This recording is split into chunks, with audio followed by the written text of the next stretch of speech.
Bonjour à tous et bienvenue à ce webinaire Label et certification environnementale des bâtiments comparés pour mieux choisir, porté par le groupe APAV. On est ravis de vous accueillir aujourd'hui. Je vous propose de patienter une petite minute ou deux. On va laisser le temps à l'ensemble des participants de se connecter. Je vois le chiffre qui grimpe en bas. Donc voilà, on va laisser patienter. Si vous avez des problèmes de son, des problèmes d'image ou autres, n'hésitez pas à nous en faire part dans l'onglet chat sur la droite de l'écran. C'est le bon moment de nous le dire pendant qu'on attend les autres inscrits. Et puis, je viens de voir que l'une de nos intervenantes a eu un petit souci de connexion. Donc, j'espère qu'elle va pouvoir se rejoindre à nous assez rapidement.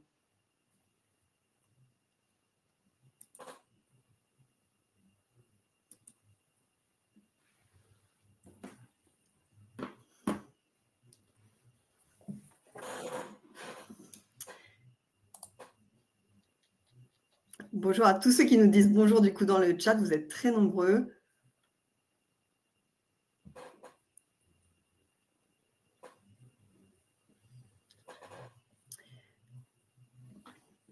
Ah, super. Claire est revenue, donc on n'aura pas de souci de ce côté-là. Rebonjour Claire. Rebonjour.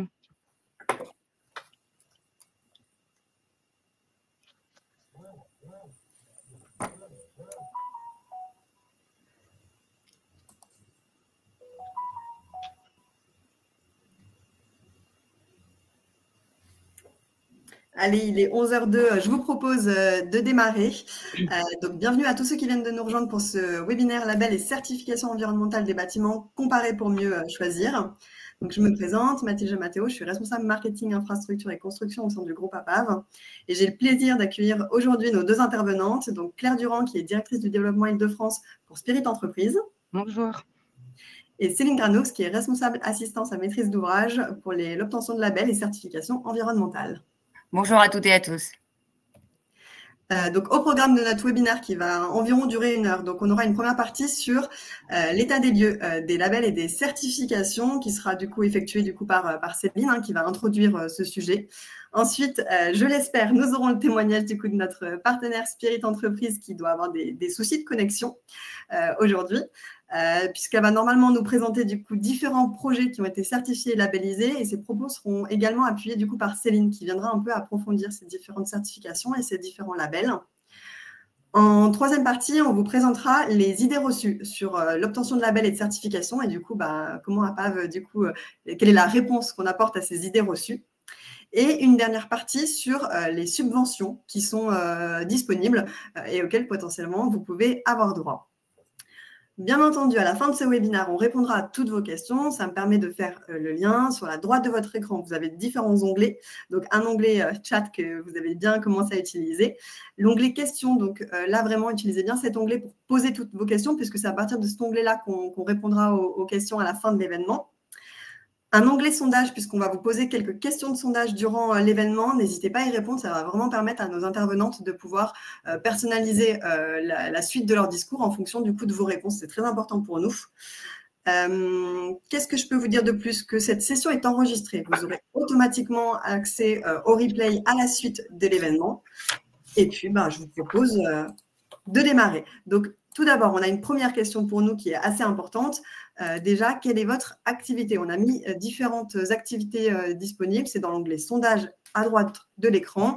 On vous propose promoteur, bailleur, architecte, collectivité, bureau d'études ou encore autre. On vous laisse du coup répondre à ce premier sondage avant de démarrer la séance. Donc là, je vois qu'il y a pas mal de réponses. On laisse une dizaine de secondes pour répondre. Et puis, Céline, je te donnerai la réponse. Si vous êtes dans autre, vous pouvez également nous indiquer dans l'onglet chat exactement votre activité. N'hésitez pas à le faire. Et sinon, majoritairement, pour information, Céline, on a surtout avec nous des promoteurs et des architectes. Et puis des autres, mais là, on n'a pas le détail. Donc, promoteurs et architectes. D'accord. Donc, Céline, je te laisse la main pour la suite de la présentation. Merci beaucoup et merci pour le sondage. Alors, faisons d'abord une petite part de l'environnement, des bâtiments sur l'environnement. Super Claire, on est ravis de te voir. Sur les bâtiments et sur la part de l'environnement. Les bâtiments, du fait de leur consommation d'énergie, mais aussi de la façon dont nous les construisons, nous les rénovons ou nous les exploitons, représente une part conséquente des émissions de gaz à effet de serre. En France, cela représente 25% des émissions de gaz à effet de serre, 50% des consommations d'énergie, la production de plus de 46 millions de tonnes de déchets, l'épuisement des ressources naturelles, de l'eau et de l'ensemble des ressources. Donc, on voit que le bâtiment a un impact à la fois sur le carbone, sur l'énergie, sur les déchets. Il est temps d'agir et c'est vrai que les labels et certifications sont une des réponses qui permet d'agir sur cet impact sur les bâtiments. La jungle des labels et certifications. Ce slide, voilà, énormément de logos, de certifications et de labels. Dans le secteur de la construction, de la rénovation et de l'exploitation des bâtiments, à la fois résidentiels et tertiaires, il peut être vraiment difficile et complexe de s'y retrouver. Impulsé par les nombreuses réglementations, la loi de transition énergétique, la loi Grenelle et plus récemment la réglementation environnementale 2020, les certifications et labels sont nombreux, de plus en plus plébiscités, car en fait, ils ont un impact environnemental avec un enjeu majeur. Face à leur nombre, à leur multiplication, à la multiplication des approches, des démarches vertueuses, il est parfois difficile de déterminer ceux qui s'adapteront le mieux à votre projet, votre contexte, aux exigences locales, aux exigences des investisseurs, des preneurs et des occupants. S'ils portent tous, les labels, les certifications et les démarches, une ambition commune de performance environnementale, chaque label et chaque certification répond à des critères variés et différents, comme l'énergie, le bien-être, le transport, la gestion des déchets, des nuisances, les matériaux. Aujourd'hui, découvrez notre guide et sa cartographie interactive. Quel label et certification environnementale pour votre bâtiment? Pour y voir plus clair, APAV a édité ce guide. Ce guide vous permet de vous y retrouver dans la jungle des labels et certifications environnementaux. Notre conviction, c'est qu'il n'existe pas de label ou de certification meilleur qu'un autre, mais en revanche, celui adapté à chaque contexte, en cohérence avec vos intentions, vos objectifs, votre budget, évidemment, et le niveau de performance que vous recherchez. Nous vous présentons notre guide APAV. C'est un outil descriptif qui vous permet à la fois de décrypter les grands principes et les spécificités de chaque label et de chaque certification environnementaux, de connaître les objectifs et les critères d'attribution et de déterminer ceux qui seront le plus adaptés à vos projets. Nous vous conseillons de l'utiliser un petit peu comme une boussole d'explorateur pour essayer d'y voir plus clair. Vous pouvez le télécharger à la fin de la présentation et il vous sera également transmis par mail. Voilà une répartition par typologie de bâtiment et par phase de projet. Donc, en téléchargeant le guide que vous avez vu précédemment, vous aurez accès à sa cartographie interactive. Vous cliquez sur le label ou la certification environnementale et vous aurez directement accès à ce compte descriptif. Donc, on a une répartition par résidentiel tertiaire, construction, rénovation et exploitation. La cartographie vous permet donc de connaître l'ensemble des labels, certifications et démarches existantes en fonction de votre projet et le guide de les comprendre plus en détail. Les bénéfices à la mise en place de ces labels et certifications, ils sont nombreux. On en a retenu 4 principaux. Le premier, c'est une meilleure gestion de projet parce que ceci va vous permettre de mettre en place une démarche de qualité qui garantit que toute l'équipe de maîtrise d'œuvre, toute l'équipe des acteurs du projet regarde dans la même direction. Ça vous permet d'avoir une vision à plus long terme et de tendre vers des démarches en coût global. Surtout pour les acteurs qui ont des interactions en phase d'exploitation. Je sais que vous êtes connectés, notamment les bailleurs sociaux, les gestionnaires de patrimoine, qui sont bien sûr intéressés évidemment par ce sujet-là. Le deuxième bénéfice, c'est la réduction de l'impact environnemental, qui permet évidemment de valoriser la performance environnementale par le mieux construire, plus frugal et d'éviter les préjudices à venir, notamment des préjudices autour du bioclimatisme, tels que le confort d'été, les problématiques acoustiques, les pans thermiques, la résilience, les points de rosée, d'améliorer également le confort des occupants et de réduire à la fois les consommations d'énergie et de carbone. Le troisième point, c'est l'obtention de subventions. sous certaines conditions d'éligibilité. Mais là, je ne vous en dis pas plus, nous y reviendrons un peu plus tard dans notre webinaire. Et le quatrième, et pas le moins important, c'est anticiper les réglementations de demain, en effet, et de nous permettre de relever les challenges de bas carbone, de gestion de l'eau, de qualité de l'air, pour anticiper le futur label CAP 2030 de la RE 2020, Réglementation environnementale 2020. On ne t'entend pas, Mathilde. Merci Céline de me l'avoir précisé. Voilà. Et merci du coup pour cette introduction sur les labels et certifications. Donc, on a une deuxième question pour vous. Est-ce que vous avez des projets de construction, rénovation, exploitation qui mettent en œuvre des certifications ou des labellisations? Cette question est toujours disponible du coup dans l'onglet sondage sur la droite de votre écran et on vous propose en réponse oui pour des bâtiments résidentiels, oui pour des bâtiments tertiaires ou non. Et vous avez la possibilité bien sûr de cocher les deux premiers. Donc, on va laisser, comme tout à l'heure, une petite dizaine de secondes pour répondre à cette question et on pourra continuer ensuite. Je vois le chiffre qui évolue. Donc, je ne vais pas tarder à clôturer. Donc, la majorité, oui, ont déjà réalisé des projets pour information, Céline, surtout pour des bâtiments tertiaires pour information. Et puis, du coup, Claire, je te retourne de cette même question. Est-ce que chez Spirit Entreprise, est-ce que vous avez déjà réalisé des projets qui mettent en œuvre des certifications ou labellisations?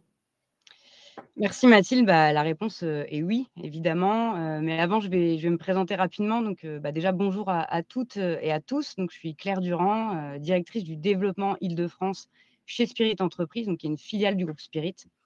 Et chez Spirit Entreprise, nous sommes spécialisés dans le développement, la construction et la commercialisation de parcs d'activités. Et donc, je suis ravie d'être parmi vous aujourd'hui pour partager notre expérience sur les labels et certifications.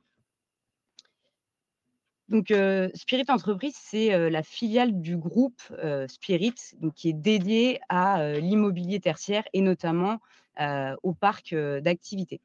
Et donc, en quelques mots, le groupe Spirit, c'est un acteur global de l'immobilier. C'est une aventure entrepreneuriale qui est née il y a 35 ans maintenant, autour d'une conviction forte, celle de contribuer activement au développement des villes et des territoires.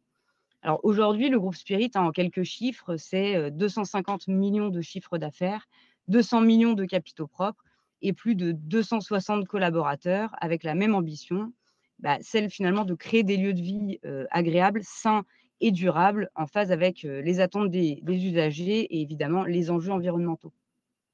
Donc nos différentes filiales que vous pouvez voir à l'écran, elles avancent en synergie et en partageant finalement leur expertise et leur innovation, notamment autour du développement durable et de la performance énergétique. Et donc, cette dynamique, elle nous permet d'adopter une approche globale de l'immobilier, créatrice de valeurs économiques, sociales et environnementales.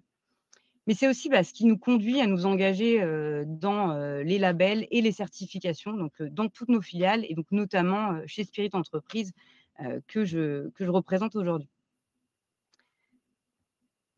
Spirit Entreprise, aujourd'hui, nous sommes leaders du parc d'activités en Île-de-France, mais on est également présent en région, donc à Lille, à Lyon, à Marseille ou encore à Nantes. On a à notre actif 90 parcs d'activités qui sont livrés à travers la France. Nous avons 18 parcs qui sont en cours de commercialisation et 130 bâtiments clés en main qui ont été réalisés. Notre mission, elle est d'apporter aux entreprises des solutions immobilières innovantes qui vont créer de la valeur et qui vont répondre à différents enjeux, notamment des enjeux d'intégration urbaine, d'évolution des usages et puis évidemment de la performance énergétique. Et donc du coup, Mathilde, avant de me présenter et de présenter Spirit, tu m'as demandé si nous avions déjà des projets qui mettaient en œuvre des certifications ou des labels. Donc, la réponse, c'est oui, hein, et c'est d'ailleurs au cœur de notre démarche. Chez Spirit Entreprise, on conçoit des projets responsables et durables, donc de la conception architecturale à l'usage au quotidien. Et donc, à l'écran, vous pouvez voir quelques-unes de nos références sur la gauche qui suivent cette démarche. Donc, pour vous citer quelques parcs, on a notamment le parc de Louvre qui se situe dans le Val d'Oise, C'est un parc qui est issu d'un concours dans lequel il était demandé de viser le label biosourcé. Donc pour l'obtention de celui-ci, on a eu recours à l'utilisation de charpents de bois. Je peux aussi citer le parc du Couternois, donc situé à Séris, en Seine-et-Marne, lui aussi issu d'un concours. Et donc sur ce parc, on a visé E+, C- et HQEBD. Et puis enfin, pour donner un dernier exemple, on a également notre campus d'Evry, qui est certifié HQEBD pour ces 2 bâtiments de bureaux. Mais au-delà en fait des certifications et labels, sur toutes nos opérations, on cherche toujours à optimiser les matériaux et la performance énergétique, tout en favorisant la biodiversité et la qualité de vie sur site. Donc, par exemple, sur nos parcs, on peut trouver des niches pour les oiseaux, des hôtels à insectes, des ruches. Et puis, pour le bien-être des utilisateurs, on propose des espaces de convivialité, des lieux de promenade et même des parcours de santé pour les plus sportifs.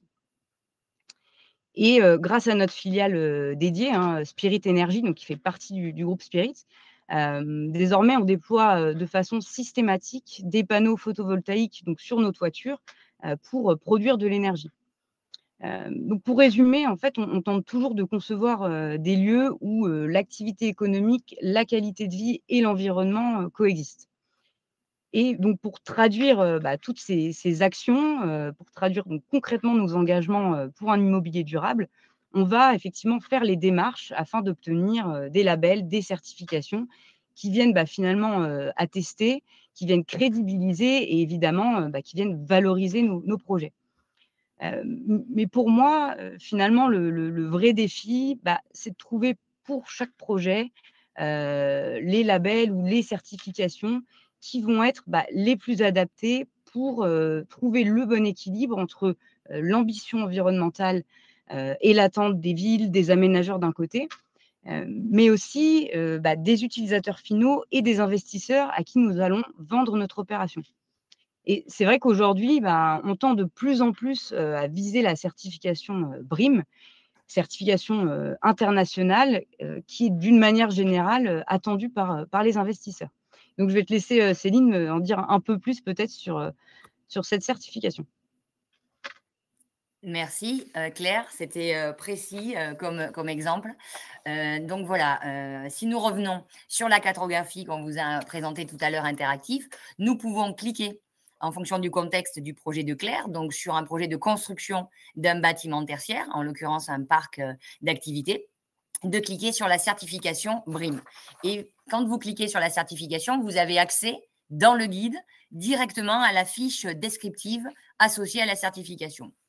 Cette fiche descriptive se décompose en 3 parties, une partie descriptive, une partie processus et une partie critères. La certification BREEAM est une certification, comme tu le disais Claire, internationale, britannique, qui s'adresse à l'ensemble des acteurs de l'immobilier, tertiaire, résidentiel, neuf, rénové ou en exploitation.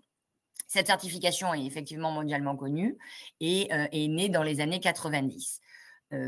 Cette certification s'applique à une grande variété de bâtiments. Et quand on regarde les critères d'attribution, on peut obtenir différents niveaux. Le niveau pass, le niveau good, very good, excellent ou outstanding, en fonction de la performance environnementale recherchée, de la prise en compte du cycle de vie pour le bâtiment dans son intégralité. Mais du coup, Claire, chez Spirit Entreprise, avez-vous d'autres projets concrets à nous présenter ? Oui, bien sûr, je vais vous donner un exemple concret. Donc c'est le parc Spirit Business Cluster, donc qui est situé à Tremblay en France, juste à côté de l'aéroport Charles de Gaulle. Donc c'est ce que vous voyez à l'écran. Donc c'est un parc d'activités de 95 000 m² qui est construit sur 15 hectares environ. Il est organisé en 35 bâtiments et accueille aujourd'hui déjà une cinquantaine d'entreprises au profil très varié. Le projet, il a été imaginé comme un véritable lieu de vie. Il a démarré en 2016 et les derniers bâtiments sont là en cours de livraison. Donc c'est un projet qui allie architecture, paysage, énergie renouvelable et services, tout en garantissant finalement la polyvalence des locaux, afin de répondre aux besoins des entreprises. Et donc, comme le montre le schéma qu'on voit sur la droite de la slide, le projet, il a été pensé comme un écoquartier. Les bâtiments, ils sont reliés entre eux par des petits chemins qui sont ponctués de bancs, de placettes, etc., qui vont favoriser le bien-être et la convivialité sur le site.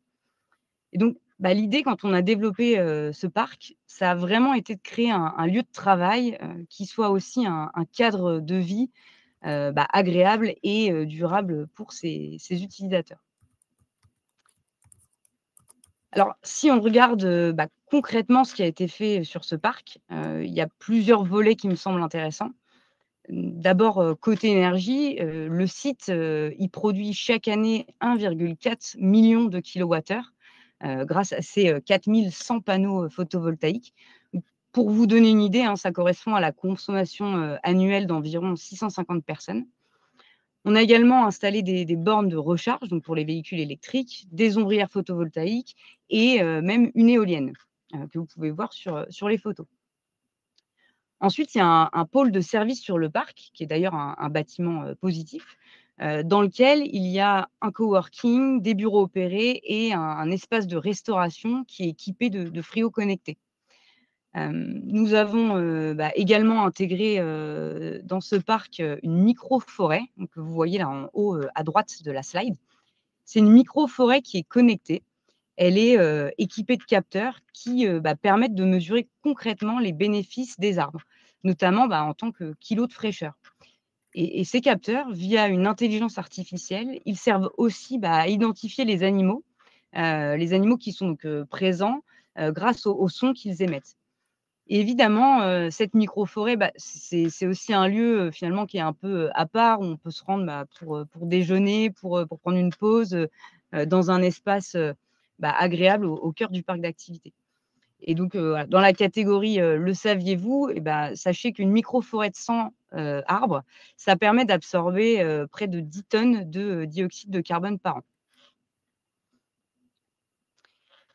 Et donc, toutes les démarches que nous avons menées sur cette opération, elles se sont concrétisées par l'obtention de plusieurs labels et certifications que vous voyez à l'écran en fonction des phases. Donc, on a obtenu Biodiversity, E+C-, bâtiment biosourcé et HQE, bâtiment durable. Et à l'époque, toutes ces certifications et labels, ça nous a permis de devenir le premier promoteur national à obtenir plusieurs certifications sur un bâtiment d'activité. Et Céline, je vais te relaisser la parole pour nous détailler la dernière certification que j'ai évoquée, à savoir HQE-BD. Merci Claire. Du coup, si nous revenons sur notre cadre interactive, on peut cliquer donc sur le contexte du projet, construction d'un parc d'activités tertiaires, et cliquer sur la certification HQE. Dès qu'on arrive sur la certification HQE, on arrive sur la page du guide associé. Donc la certification HQE, haute qualité environnementale, est portée par Certivea. C'est une démarche pour les acteurs de l'immobilier tertiaire français et européen. Elle s'applique aux bâtiments neufs, en rénovation et en exploitation, ainsi qu'aux infrastructures et également aux aménagements de territoire. Vous avez accès au descriptif, aux critères, donc les critères en fonction de la performance recherchée. Vous pouvez atteindre différents niveaux, le niveau performant, très performant, excellent ou exceptionnel. Et elle se décline aussi en 2 types de certifications, HQE, bâtiment, et un petit peu plus d'exigence avec HQE, bâtiment durable, que vous avez mis en œuvre, Spirit et Entreprise, sur votre projet. Mais Claire, du coup, si vous avez mis en œuvre sur pas mal de projets, avez-vous chez Spirit Entreprise des projets à venir avec une forte ambition environnementale? Alors oui, bien sûr, on a plusieurs nouveaux projets avec une forte ambition environnementale. Mais j'ai envie de faire un focus sur, j'ai envie de dire, le meilleur exemple, qui est le parc Spirit Green Tech, qui est à l'écran, c'est finalement un projet qui montre tout le savoir-faire de Spirit Entreprise, mais qui cherche à aller encore plus loin. Ce parc, qui est déjà en cours de livraison, hein, avec quelques entreprises installées, il va développer au global 70 000 m² sur 14 hectares. Donc ce parc, il va être organisé autour d'un véritable poumon vert qui va être aménagé avec des espaces conviviaux comme des pistes de pétanque, des barbecues, etc. Toujours donc dans l'idée de créer un vrai esprit de village d'entreprise. On est d'ailleurs même en train d'essayer de développer une application de covoiturage qui permettra de se retrouver facilement sur des places dédiées. Et donc, je disais, l'objectif, c'est d'aller encore plus loin, donc notamment sur les énergies renouvelables et sur la prise en compte de la biodiversité, d'où le nom Green Tech.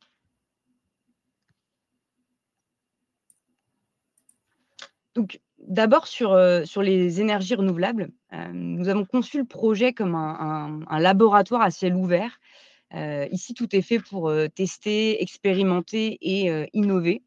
Nous avons déjà mis un VOS, donc c'est ce que vous voyez sur la slide à droite. Donc un VOS, c'est quoi? C'est un volant de stockage solaire. C'est en fait une batterie qui permet de stocker l'énergie renouvelable. Et en fait, ça transforme l'énergie solaire qui provient des panneaux photovoltaïques en énergie cinétique qui va être stockable et réutilisable selon les besoins du parc. Et donc, à gauche, vous voyez le SolarGem. Donc, on a déployé en phase chantier. Le SolarGem, il est utilisé en fait pour former un champ solaire. Donc, on va déplier une structure métallique qui vient supporter les modules photovoltaïques et qui servent à gérer et à distribuer de l'électricité, et donc notamment en phase chantier. Donc, notre objectif, il est de créer un parc finalement à énergie positive, de produire plus d'énergie que ce qu'on va en consommer, et donc ensuite d'essayer de concrétiser notre démarche avec des niveaux de certification élevés. Et puis, notre énergie, on la déploie également sur la prise en compte de la biodiversité, avec notamment une gestion de l'eau exemplaire. On va mettre en place, par exemple, de la récupération d'eau pluviale pour alimenter les chasses d'eau, pour alimenter l'arrosage, donc d'avoir un arrosage intelligent. Mais ça va être également de veiller à protéger la faune et la flore avec des plantations locales, des zones de refuge, des corridors écologiques, etc. Et donc, l'ambition sur ce parc, elle va être d'obtenir le label Biodiversity, donc pour certifier que la biodiversité, elle est bien prise en compte à chaque étape du projet. D'abord, penser en phase développement, qui est plutôt ma partie, mais que ça puisse se concrétiser, donc d'avoir des conséquences directes sur la vie du parc. Et Céline, je vais te relaisser la parole pour en dire un peu plus sur le label Biodiversity. Merci Claire. Du coup, on se retrouve sur la cartographie des labels et on revient effectivement. Donc là, c'est encore un projet de construction d'un parc d'activités. On peut cliquer sur le label Biodiversity et on se retrouve directement sur la page du guide qui détaille ce label. Donc l'objectif, vraiment, c'est d'intégrer et de valoriser la biodiversité, comme tu nous l'expliquais Claire, dans le projet, dans l'aménagement autour du bâtiment et de prendre en compte vraiment la faune, la flore dès la conception du bâtiment afin de maintenir la biodiversité, de l'améliorer, de créer des corridors écologiques et de permettre de limiter les effets d'îlots de chaleur et d'améliorer le confort d'été notamment. Ce label Biodiversity, c'est un label privé français qui est vérifié par des organismes indépendants tels que Bluebird, Certivea, Deloitte, et qui a été mis en place par le Conseil international de la biodiversité et de l'immobilier, le CIBI, et qui permet de valoriser donc la biodiversité. L'objectif, c'est de réaliser des constructions qui accordent vraiment une place très importante à la biodiversité locale. Cette démarche permet de créer des passerelles aussi avec d'autres certifications, on pourra le voir. C'est un peu complexe avec le BREEAM, avec le LEED, avec le HQE notamment, et d'approfondir l'évaluation de la biodiversité dans les thématiques des autres labels et certifications visés par le projet, comme vous avez pu le faire sur les projets que tu nous as présentés, Claire. Le label peut se décomposer en 3 versions.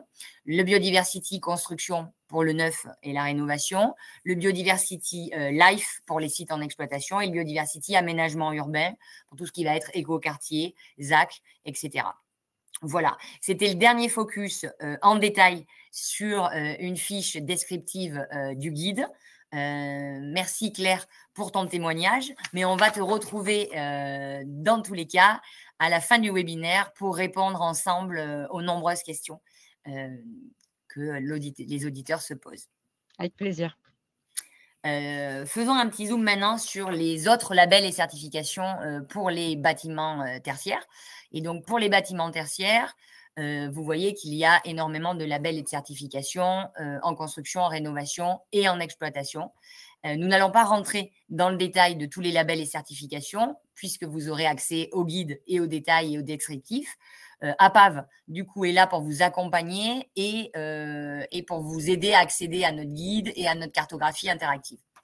Il existe quand même, si on fait un petit zoom macro, il existe quand même 4 organismes et certifications généralistes pour les bâtiments tertiaires, à savoir B2E, B2E+, portés par prestataire, HQE, porté par Certivea, BRIM porté par le Breu et LEED porté également par le LEED, qui nécessite pour les 2 derniers d'aller réaliser des études environnementales pour atteindre les niveaux les plus élevés dont on a parlé, des études autour de l'écologie, de l'accessibilité, du commissionnement, pour atteindre les niveaux supérieurs en performance. Alors on va quitter les labels et certifications pour parler de démarche. La démarche bâtiment durable, qui est une démarche environnementale basée sur un outil participatif d'accompagnement, mais la spécificité, c'est adapté aux contextes régionaux. On a Bâtiment durable Méditerranée depuis 2009, on a BDO, Bâtiment durable Occitanie, Bâtiment durable Nouvelle-Aquitaine, BDB, Bâtiment durable de Bretagne et Bâtiment durable Bourgogne-Franche-Comté. Elles se déclinent en fait en fonction des spécificités régionales et elles intègrent un suivi de la phase de programmation jusqu'à 2 ans après l'exploitation du bâtiment. Il existe des labels et certifications plus spécifiques axés sur une seule composante du développement durable, celle de la biodiversité, notamment une composante du développement durable. Donc, on a le label Biodiversity que l'on vient de voir ensemble en détail. Il y a également EFI-Nature, qui est une certification délivrée par un organisme de certification indépendant accrédité de l'État. On a également Signature Biodiversité, qui est portée par APAV Certification. C'est un outil de mesure qui va nous permettre de comparer plusieurs sites entre eux grâce à la mise en place d'un DPE, un diagnostic de performance environnementale. On a les labels autour de l'économie circulaire, notamment le label Circolab. Également, les labels et certifications de connectivité, 2 principaux. WiredScore, qui est depuis 2013, a été créé à New York puis au Royaume-Uni. C'est le premier label international dédié aux bâtiments intelligents. Donc, il met l'accent en fait sur le matériel physique dont l'immeuble dispose pour accueillir en fait l'ensemble des services numériques. Et en France, on a son pendant, le label R2S, Ready to Service, qui est porté par Certivea depuis 2018. C'est le premier label français autour de la connectivité qui évalue la capacité de l'ensemble des immeubles à accueillir les services numériques. L'objectif en fait de ce label, c'est de permettre et de rendre le bâtiment connecté et communiquant pour devenir une plateforme de service pour l'ensemble des occupants. On peut parler aussi des labels et certifications autour de l'énergie, EFI-Énergie, Minergie, les labels autour du bas carbone, le label BBCA, bâtiment bas carbone, qui permet de réduire l'empreinte carbone du bâtiment sur l'ensemble du cycle de vie. Je rappelle que son obtention se fait sur le premier niveau sur l'atteinte de l'impact carbone de construction 2028 de l'ARE 2020 et l'impact carbone énergie 2025 de l'ARE 2020. Le label biosourcé, c'est un label d'État qui permet de valoriser les démarches volontaires des maîtres d'ouvrage qui intègrent une part significative de matériaux d'origine végétale. Et pour finir, les labels autour du bien-être. Donc, on a WELL, qui est une certification américaine qui permet de travailler autour du bien-être, de l'air, de la nourriture, de la lumière, du confort pour ses occupants.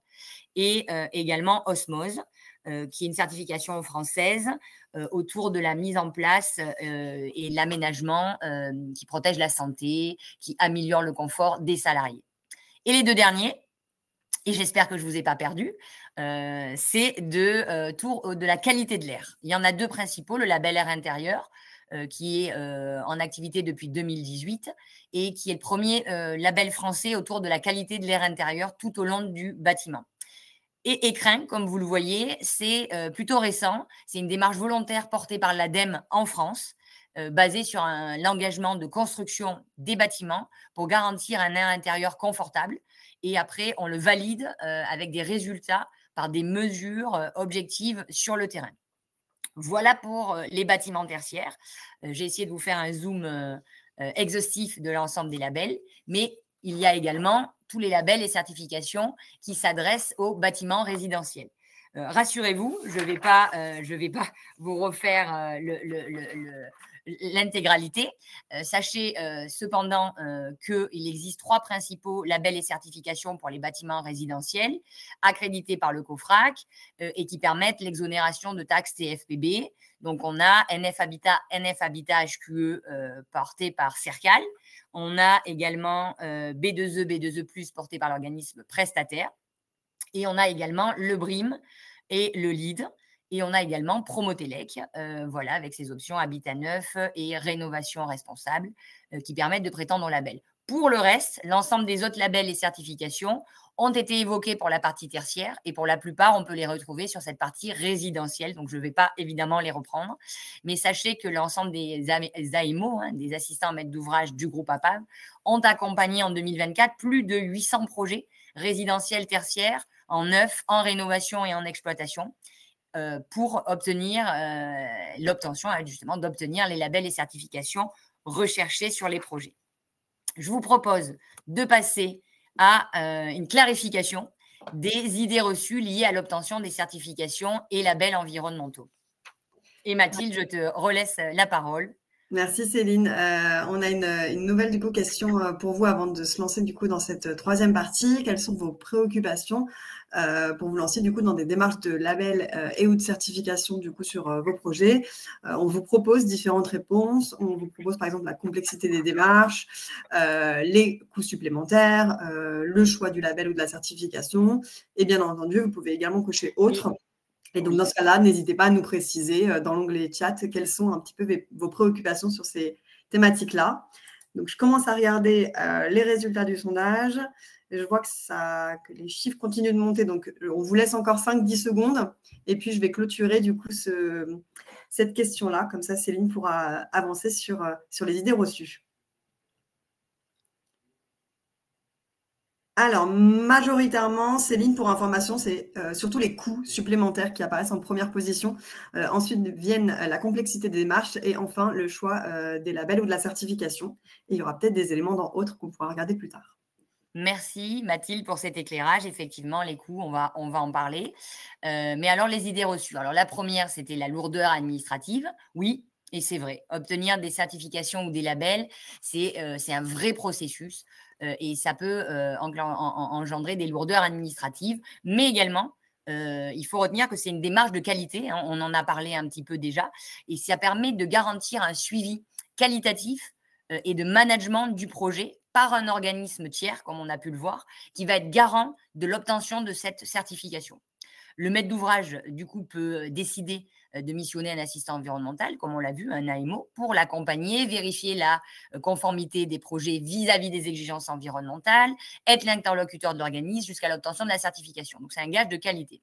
Mais force est quand même de constater que dans la réalité d'aujourd'hui, c'est qu'entre un projet labellisé et un projet qui n'est pas labellisé, le projet labellisé trouvera plus facilement des preneurs aujourd'hui. De même, on peut préciser que dans le cadre d'obtention des permis de construire, les décisionnaires sont plus sensibles, un petit peu plus sensibles aux projets vertueux qui mettent en avant des spécificités du développement durable, l'emploi de matériaux biosourcés, l'emploi de matériaux de réemploi, justement, d'économie circulaire, de protection de la biodiversité. Pour la deuxième idée reçue, les coûts. Donc voilà, c'est ce qui a été relevé le plus dans le sondage. Effectivement, certifier ou labelliser des projets induit des coûts complémentaires.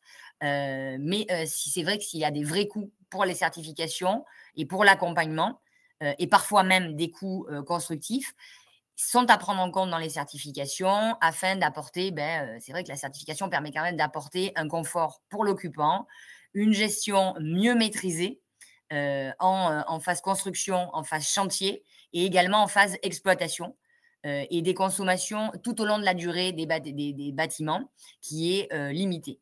C'est vrai que si on regarde un petit peu, c'est la règle des 80-20. Hein, le coût de la construction, c'est 20% par rapport au coût d'exploitation, 80%. Donc, cette notion n'est pas négligeable, notamment pour les gestionnaires de patrimoine, des bâtiments en exploitation, les bailleurs sociaux, les collectivités et bien sûr l'ensemble des acteurs. Et la troisième idée reçue, c'est vraiment l'idée, oui, alors les choix. Il est difficile de se repérer dans la jungle des labels et certifications. Maintenant, je dirais un petit peu moins, hein, parce que vous avez toutes les armes pour vous y retrouver grâce à notre guide et à sa carte interactive. APAV reste présent pour vous accompagner sur la définition de votre stratégie environnementale et bien sûr pour relever ensemble les challenges des réductions de factures énergétiques, de limitation de l'impact carbone, d'anticipation des réglementations futures, du confort, de la santé, de la qualité de l'air et évidemment de tout ce qui va être aussi de la maintenance, hein, un petit peu moins coûteuse, on l'a vu, et de la valeur patrimoniale améliorée. Voilà pour le petit focus des 3 idées. Un dernier petit zoom sur les aides financières disponibles. Alors aujourd'hui, les subventions accordées tiennent compte de différentes thématiques environnementales, les bas carbone, les matériaux biosourcés, l'économie circulaire, le réemploi et l'énergie, on en a parlé, hein, mais aussi la gestion de l'eau, la biodiversité et la qualité de l'air. L'ensemble de ces thématiques préfigure, on l'a vu, le futur label d'État CAP 2030 de la réglementation environnementale 2020, avec l'ensemble de ces thématiques. Il pourra permettre de valoriser pour les bâtiments l'ensemble de ces sujets, de ces thématiques et d'atteindre les étapes suivantes de la RE 2020 et d'avancer sur la réglementation. Les certifications et environnementaux permettent d'obtenir des subventions potentiellement sous certaines conditions. Il est possible d'avoir des subventions sur vos projets, mais il faut savoir qu'elles évoluent en permanence et qu'elles sont nombreuses et qu'on a du mal à s'y retrouver également.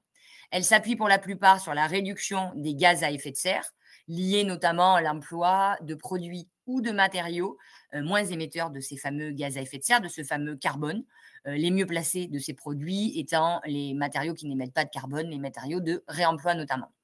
Il existe de nombreuses subventions, c'est pas toujours facile. On a fait un petit zoom sur les plus répandues en France.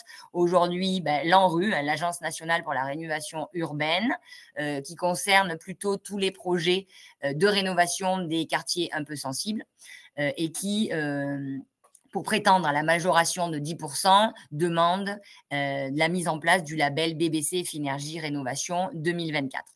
Le fonds FEDER, qui est une aide européenne gérée par les régions, qui, vous avez pu le voir, sous forme d'appel à projets, et qui vont être complètement refondus, redéfinis à l'horizon 2027. On a la Banque des territoires, qui permet aussi de financer les coprêts à zéro pour les logements, jusqu'à 2 000 € par logement. Le fonds vert, par France Nation Vert, donc c'est vraiment la France Nation Vert qui le porte. Ça a vu le jour, ce fonds, suite à la loi de finances de 2023, qui l'a doté de 2 milliards d'euros, et notamment pour la mise en place de la transition écologique et comment y avoir droit dans le cadre d'un recyclage foncier.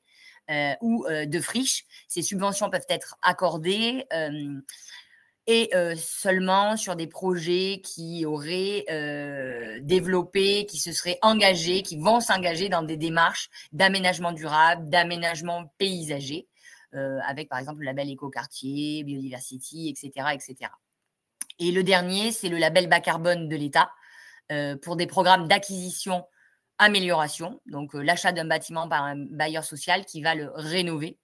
À ce jour, cette valorisation financière est accessible pour les promoteurs dans le cadre de rénovation associé à une certification environnementale. Le plus souvent, c'est le label BBC Effinergie Rénovation 2024, qui permet après de prétendre au label bas carbone. Et cela permet d'ouvrir la voie à la revente de crédits carbone sur le marché volontaire. Mais voilà, un petit focus sur les subventions, il y en a énormément et on ne pourrait pas toutes les citer ici, puis c'est en constante évolution. Voilà pour ce petit sujet des subventions. Je te laisse la main, Mathilde. Merci Céline, et puis merci également à Claire du coup pour cette présentation. On est pile dans les temps puisqu'il est 11h45. Avant qu'on passe aux questions, puisque j'ai vu qu'on en avait pas mal, Céline, Claire, n'hésitez pas à commencer un petit peu à regarder. On en a deux pour vous. Est-ce que tout d'abord vous souhaitez poursuivre du coup les échanges potentiellement avec Céline par rapport du coup aux différentes questions qui ont été posées, etc. Est-ce que vous souhaitez qu'on vous recontacte? Est-ce que ce webinaire a répondu à vos attentes? Ça, c'est très important pour nous, forcément dans une démarche d'amélioration continue. Je laisse le sondage ouvert comme d'habitude sur la droite de votre écran. Et en attendant, je vous présente du coup les deux prochains webinaires qui potentiellement pourraient vous intéresser. Nous en aurons un sur l'évolution de la norme RE 2020 le jeudi 27 novembre à 11h et nous en aurons un autre sur l'évolution de la réglementation incendie dédiée aux constructions bois. Là, ce sera tout début décembre, le 2 décembre à 11h. Des webinaires qui sont déjà disponibles sur inscription Internet et puis on vous enverra par la suite par email des invitations pour vous inscrire. Céline, Claire, je vais vous laisser la main pour la partie questions-réponses et en attendant, moi je vais à tous vous partager le lien pour télécharger justement le fameux guide auquel Céline s'est appuyée tout au long de cette présentation. Claire, est-ce que tu as vu une question? Oui, j'ai regardé rapidement. Alors, effectivement, j'ai vu des remarques sur les architectes qui avaient travaillé sur nos projets. Effectivement, c'est important de les citer et je suis désolée d'avoir omis de les présenter. Donc, on a Ori qui a travaillé sur le projet Green Tech et Anne Carcelaine sur le projet de Tremblay. Et Ori a également travaillé sur une phase de Tremblay. Donc, voilà, c'est deux cabinets d'architecture avec lesquels on a l'habitude de travailler et qu'on apprécie beaucoup. Ok, très bien. Juste une petite aparté, j'ai lancé le lien du guide. Si vous ne souhaitez pas le télécharger, vous pouvez cliquer sur plus tard et la notification qui apparaît sur votre écran disparaîtra. Voilà. Ou vous pouvez cliquer sur télécharger maintenant. Exactement, c'est l'histoire.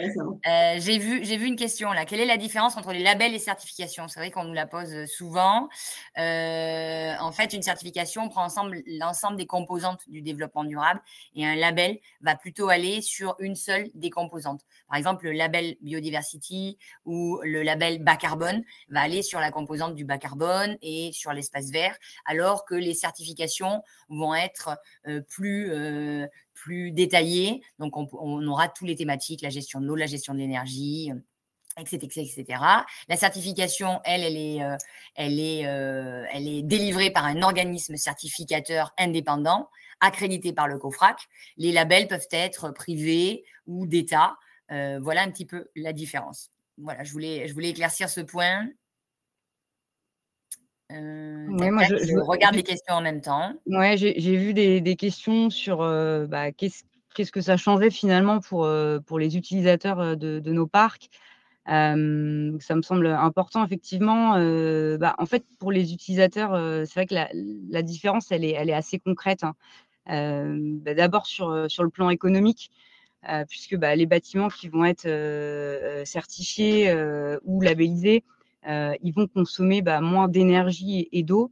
Donc ça va finalement se traduire par des charges réduites et une meilleure prévisibilité des coûts.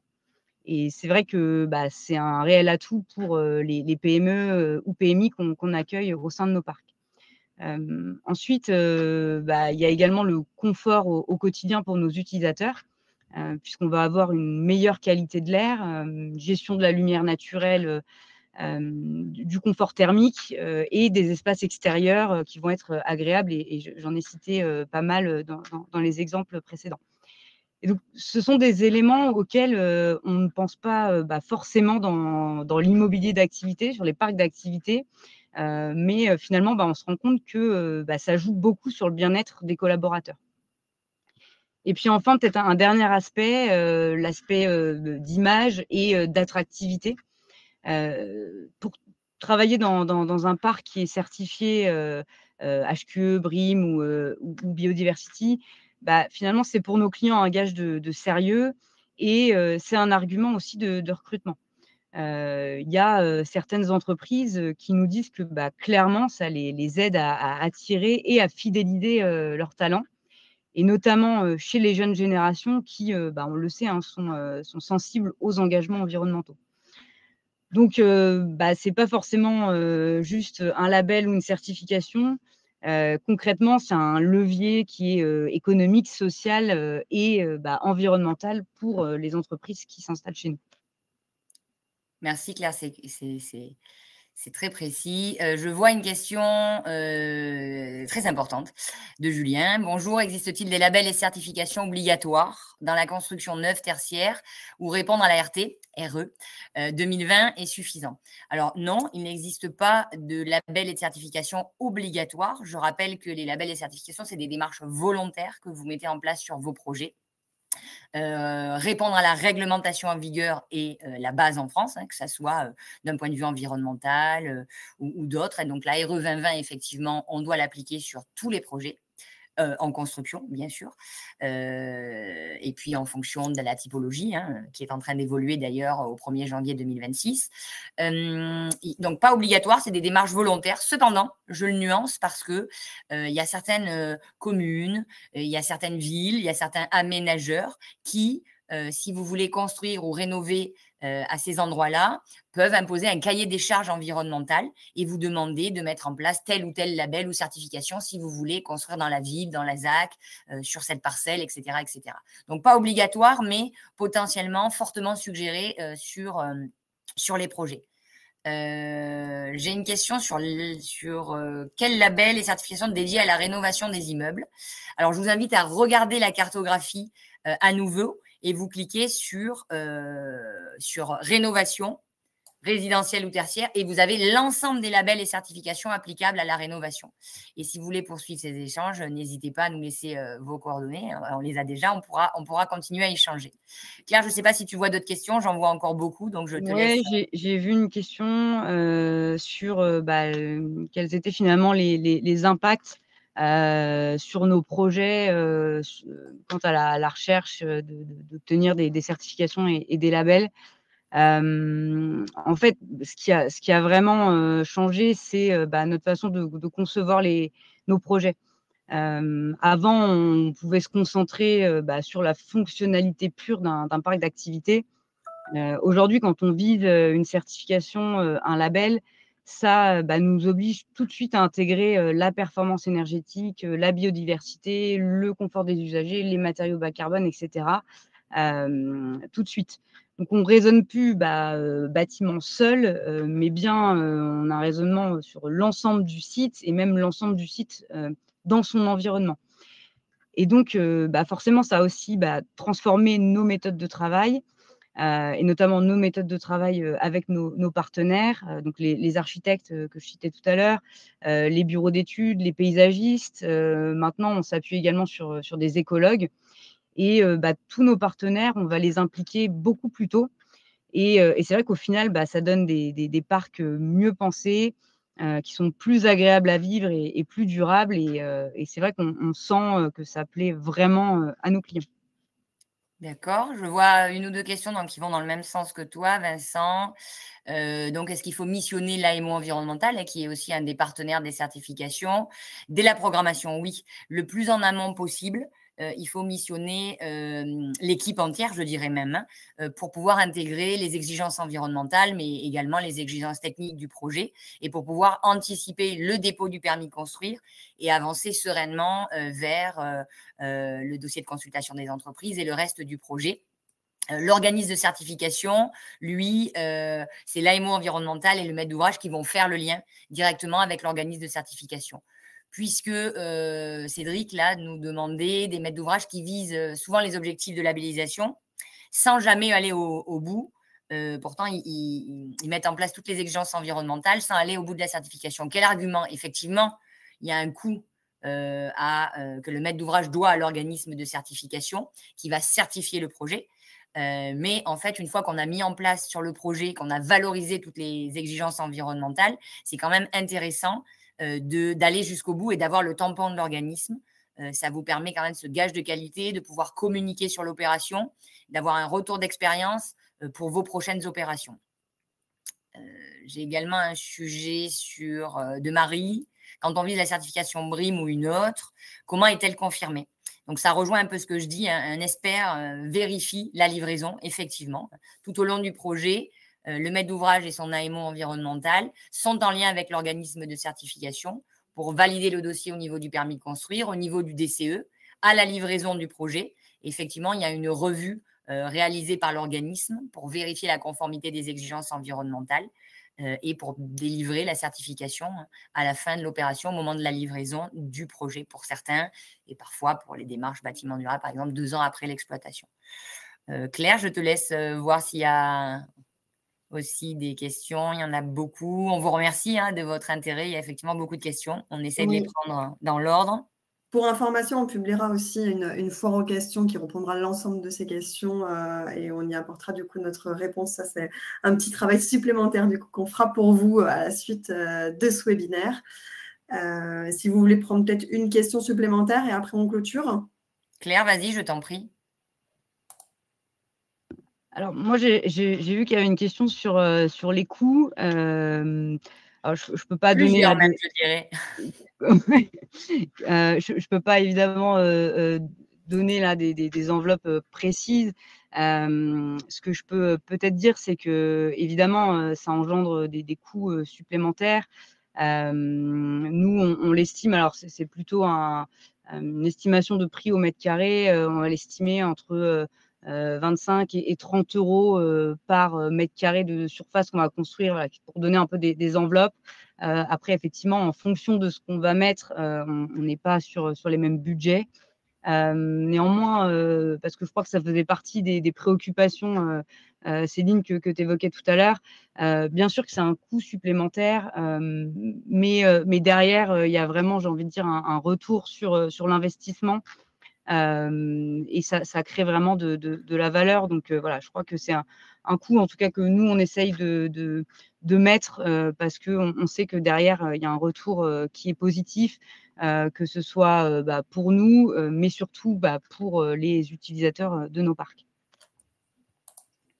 Merci. Peut-être une dernière question. Vas-y, Céline, si tu le souhaites.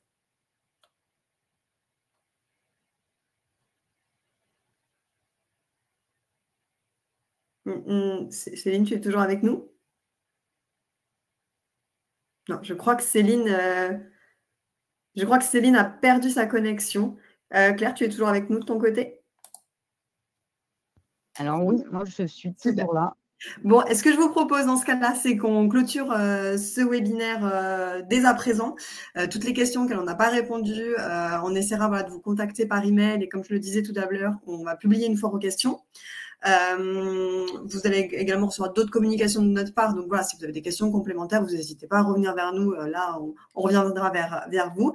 Et puis, j'espère que vous avez passé un agréable moment en notre compagnie. Et puis, comme il est quasiment midi, je vous souhaite à tous un très bon appétit.